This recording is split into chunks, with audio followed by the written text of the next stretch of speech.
Hello and welcome to Homeschool History. I'm Greg Jenner and I've spent my whole career making history fun on the TV show Horrible Histories, and more recently on the BBC podcast You're Dead to Me, although that one's mostly for the grown-ups. With everyone being cooped up in the house, I thought I'd deliver a snappy history lesson to entertain and educate the whole family, because who says that homeschooling can't be a bit of fun? This week we're going back roughly 700 years to medieval West Africa to meet Mansa Musa, ruler of the Mali Empire. Now, Mansa wasn't his name, it was his job title. Mansa means king or ruler in the Manding language, so he was just Musa to his buddies growing up.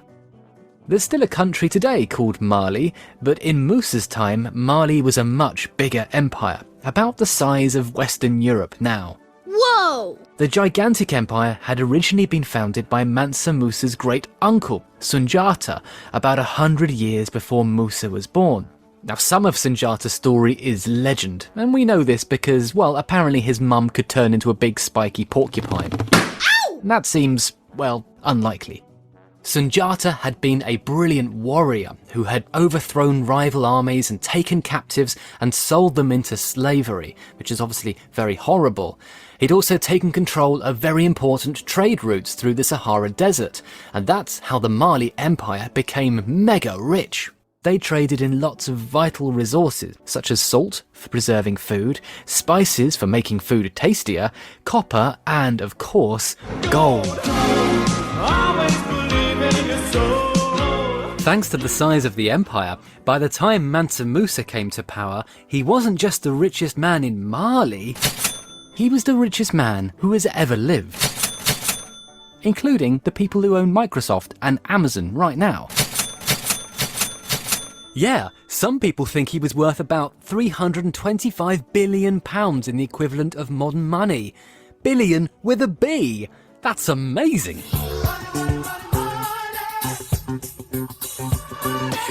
So let's get to it then. How did Musa become ruler? Well, although he wasn't the son of the reigning Mansa, a man called Muhammad, he was at least related to the great Sunjata, so Muhammad thought that he'd be the best heir to choose from the available young men. It was a bit of a weird story, actually. Sometime around the year 1311, Mansa Muhammad sent off a big fleet of ships to go explore the Atlantic Ocean. Unfortunately, only one ship came back. So, what did the king do? Well, he said, if you want something doing, do it yourself. And so he got together another fleet of 2,000 ships, and he sailed off to explore the Atlantic himself. And he was never heard from again. Everyone was waiting for Mansa Muhammad to come back, and they kept waiting, and then they kept waiting, and it got a bit awkward, and eventually Musa realised, hi everyone, I'm not sure he's coming back actually, so, I think I'm your king? Great, I'm the king, hooray! Hooray! Mansa Musa was clever, loved learning, supported libraries, and it turned out that he was pretty good as a savvy politician. So even though he came to power before he was meant to, Musa ended up reigning for around 25 years, without anyone trying to bump him off the throne, which was pretty good going in a time when throne bumping was very common. Hey, back off! One of the reasons he succeeded was because the Mali Empire was very diverse, with lots of different cultures, languages, customs, and religions. It could have been pretty tense if he turned up and told everyone to believe the same things that he did, but he didn't. He said, you can do what you like as long as you pay your taxes and follow my laws. Mali had more gold than Scrooge McDuck.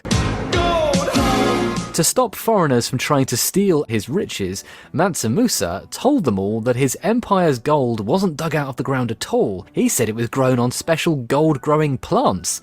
Yup, he literally said money grows on trees. As well as this, Malians often told foreigners that the gold farmers/miners were cannibals who would eat you if they found you sneaking into their land. It was a clever scare tactic to keep foreigners away. To control his huge empire, Mansa Musa also had a huge army. It was said by Arab writers of the time that he had 100,000 soldiers, which is an absolutely massive army even by modern standards. That's about the same as the entire population of modern Wigan. Hello, love. It's even bigger than the maximum capacity of Wembley Stadium, including if you try and cram extra people into the burger vans outside. It wasn't all work for Mansa Musa though. He loved his glamorous lifestyle. He was fashionable and charming and apparently very handsome. As well as being mega rich and totally dreamy, he was also a devout Muslim. So in 1324, like millions of Muslims before and after him, he went on a religious pilgrimage to the holy city of Mecca in what is now Saudi Arabia. This journey is known as the Hajj. Of course, it wasn't exactly like the millions of other people who've undertaken the Hajj because, well, Mansa Musa didn't pack light. To accompany him on his 4,000-mile trip across the Sahara Desert, he brought around 10,000 people with him, and enough food and drink to feed them all. And 12,000 kilograms of gold. You're definitely not going to fit all that in a carry-on suitcase. During his journey, Mansa Musa visited Cairo in Egypt. Can you imagine what it must have been like for the people of Cairo to see this huge fancy parade come marching into the city gates? I'm imagining it was a bit like Prince Ali in Aladdin, but without a singing genie. Make way, here he comes, ring bells, bang the drum. Are you gonna love this guy? Even more exciting to the people of Cairo was that Mansa Musa wasn't just flashing his cash, he was willing to share it. A lot. Possibly a bit too much, actually. You see, sometimes things are valuable because they are rare, and gold is very rare. But when you chuck tons of stuff around, suddenly it loses its value. Mansa Musa gave away so much gold that he completely crashed the price of gold in Cairo, and it didn't recover for 20 years. Oops. It turns out there is such a thing as being too generous. Don't blame me, I'm a really nice guy. In Cairo, the powerful Sultan gave Musa a gift of horses and camels to take Musa and his entourage to Mecca, the holy city. And yes, they all arrived safe and sound. Hooray! Hooray! The sacred Hajj ceremony usually only lasts about 6 days in Mecca, but Mansa Musa was a real culture vulture and he wanted to hang around after Hajj season to learn more and meet new people and hit all the tourist spots. Scroll forward to 3 months later and he finally decided he'd seen all the sights and was ready to go home. Only the official Hajj caravan he'd arrived with had already left ages ago, so now he and his posse of people and camels had to travel back by themselves. And that turned out to be a bit of a disaster. There were no taxis back then, and even if there had been, you can't get 100 camels in a Vauxhall Astra.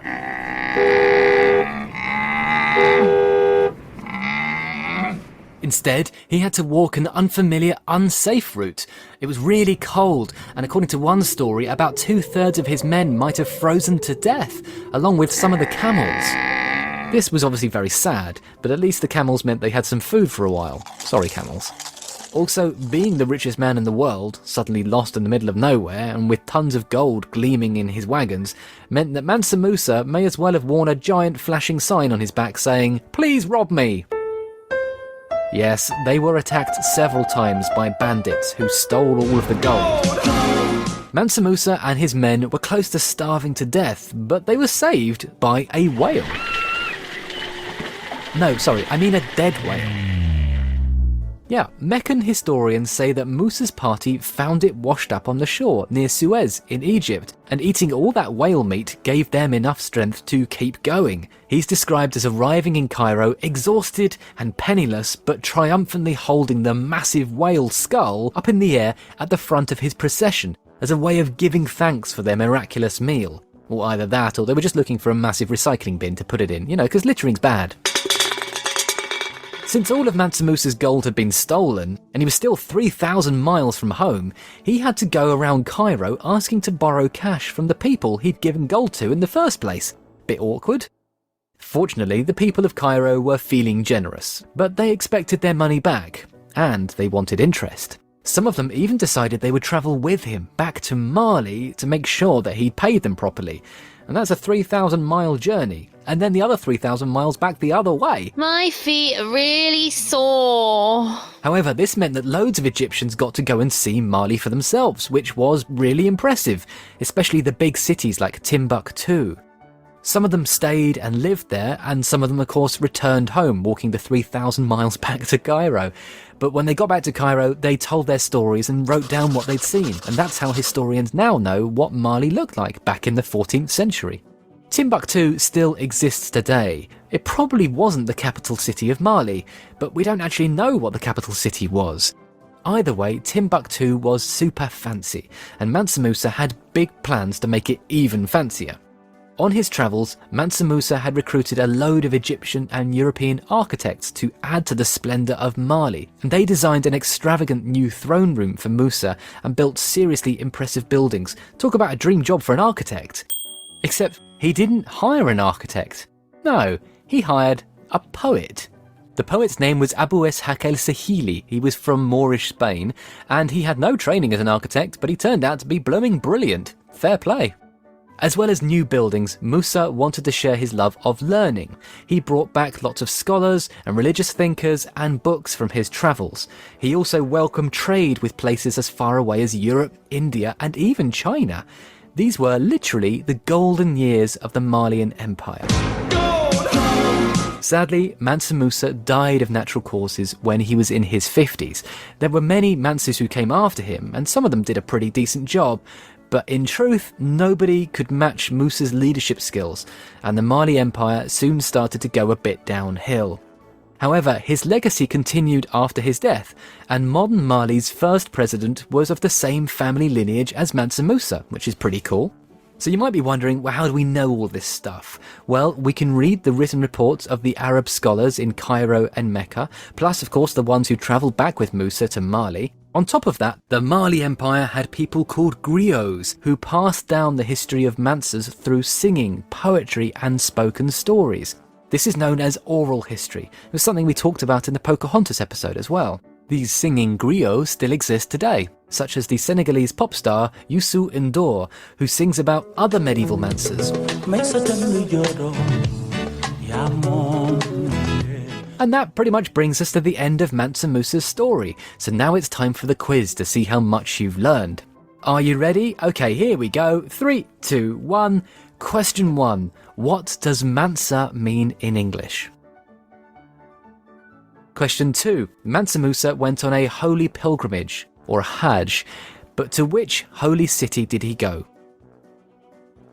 Question 3. Name one of the really valuable resources which the Mali Empire traded with other countries. Question 4. Why did Mansa Musa have to borrow money in Cairo so he could get home? And question 5. Whereabouts in Africa was the Mali Empire? Okay, let's do the answers. The answer to question 1, Mansa means king or ruler in English. The answer to question 2, Mansa Musa went on his pilgrimage to Mecca. The answer to question 3, they had traded in gold, salt, spices and copper and, horribly, human slaves.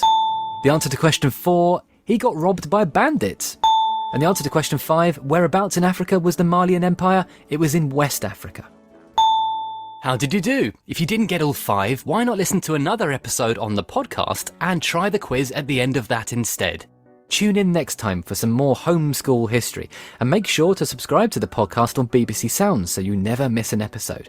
Thank you for listening, take care, and goodbye.